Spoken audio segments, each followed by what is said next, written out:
So in the last session, in the video series on meditation, I had discussed about the basic steps of preparing and practicing meditation for most people. So as we move on the path, as we practice quite regularly, we begin to realize that there is a more profound use of meditation. Meditation is not just so that we can have a calm mind, a focused mind, so we can, all those are practical benefits of meditation, and that's why meditation is so popular these days, right? Or rather, it's recommended even by many psychologists and many in the scientific arena also value the benefits of meditation. But as a seeker on the path and as somebody who wants to also progress mentally, emotionally, just trying to get to the basic steps by daily practicing to calm the mind and focus the mind has only limited benefits, because the mind again tends to become restless. The mind again tends to create a lot of emotions, a lot of stress, and a lot of internal conflicts, So how do we deal with this, and how do we progress? So there is of course, more, you can say, like somewhat a religious way of doing that is to cultivate on the path of devotion, like people who are more devotionally inclined. It is good also, like if you can develop that faith and if you can develop that inner feeling towards some form of divine, or guru also, towards any specific form of guru. It is sometimes a useful step in the path, and it is also can lead to a very higher stages to overcome a lot of negativity, emotions, conflicts, and all that. But this video, I'm not going to focus on that.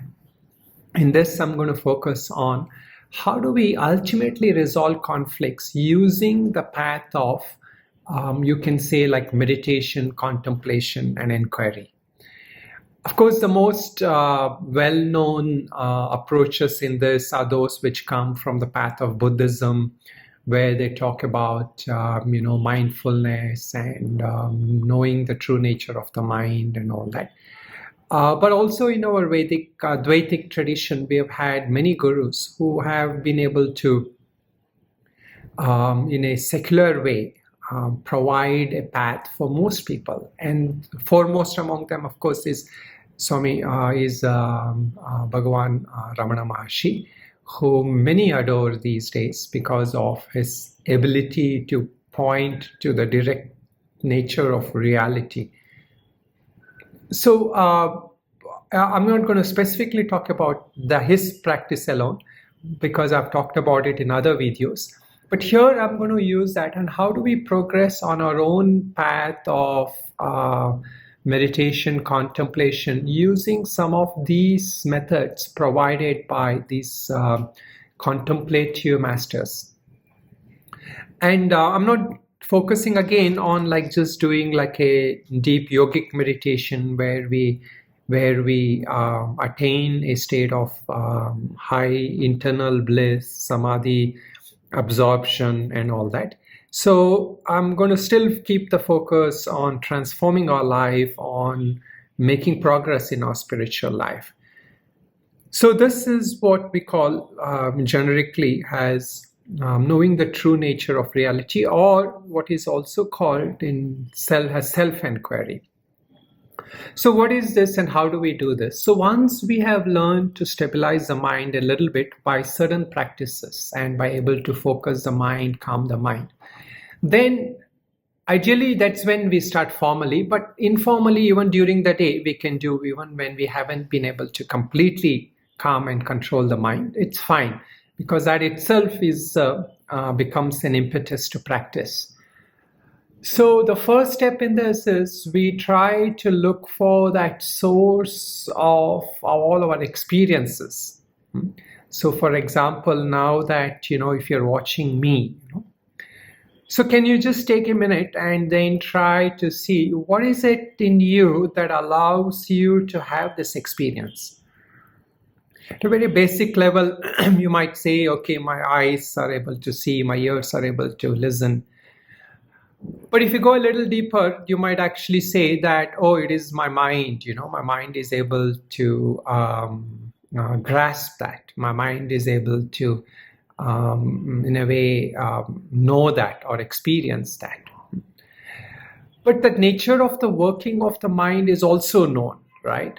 So what is that? So if you really look at it, there is this, what is called as a first person experience, right? Like the experience you have of watching this video will not be the same another person is having. It is a very personal experience for you. So you go back to that first form of experience where the source, where you're experiencing this. And that is your first form of conscious awareness, like what we call as awareness. When that is there, then the mind will function, the eyes will function, the ears will listen, and you'll have the other experiences. But when that is not there, you're not able to get anything. An example of that is deep sleep. When that awareness is not there in deep sleep, you will not see, hear, or even think, right? So similarly, try to trace back, like whatever you are experiencing, like maybe, you're out somewhere, or ideally you start with somewhere slow and you watch something, you hear something, and then you are able to bring the mind backwards to that source, that the mind which is going outward into that experiences, you retrace that mind to look backward and inquire into that source. So this is actually a practice. This is not like just what sometimes we say, abiding in the self. That will come later. But here, this is like a meditation, contemplative or inquiry kind of practice. You have to use the mind here. And the mind's nature is to instinctively go out to whatever attention calls for. So we are trying to retrace the mind back to that source from where all these experiences are taking place. So the first step is seeing that source from where that experience comes.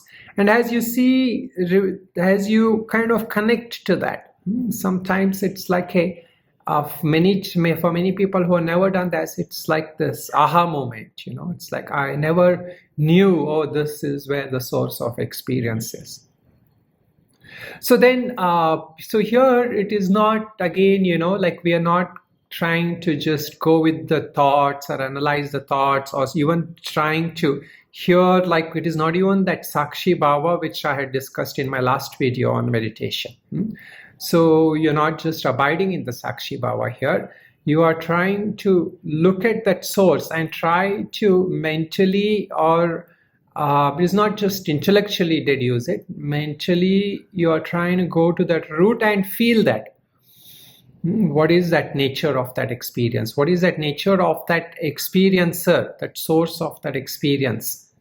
So you stay with that experiencer, so that seer, that hearer, that thinker, that feeler, all that, that is happening. So who is that, or what is that? So that sense of awareness from where you get that first person experience. So even if you are caught up with somebody telling you something good or bad or whatever, try to bring that mind back. Don't get absorbed in the content of what you're experiencing, but stay with that experience. So this is an important step to the nature, understanding the nature of reality. So now the next step, of course, which I will talk about in another video, is when you come to that, initially we have to constantly and repeatedly bring our attention back to that. The next is trying to know that the true nature of that experience, that experiencer. Is it just a sense of a mental experience, intellectual experience? Who or what is that? That, again, intellectually you can know a little bit, but that pointing intellectually will help us to remain in that source of that experience and to, from there, know that true nature. So as we make an attempt to go for this, we will immediately see a lot of benefits in our life. So a lot of thoughts, a lot of emotions, we don't allow the mind to go outward. Rather, the mind will go outward, but we don't invest in that. We will come back to that source of that experience. So this in subtle way is also what Bhagavan Ramana Maharshi told us as enquiry into who am I. That ability to inquire into that who am I is what will bring us to all that Vedantic truths ultimately, before we can proclaim Aham Brahmasmi Tattvamasi and all that. That nature of inquiry will give us that direct experience and direct understanding that there is more to that than what my mind is telling me. So all that outward things that the mind is engaging me into, there is something more deeper, that source of that. So that understanding that source of that, of course, also requires that we have done other practices. We have also obtained the grace of gurus, the divine grace, and also, of course, some kind of teaching we have understood. We will make greater effort to abide in that, or else we might just experience it, we might feel it, and then we might think, okay, I got it, I understood it, but I'll move on with my life. I have better things to do. So that is an indication we have not truly understood that. Okay, namaste.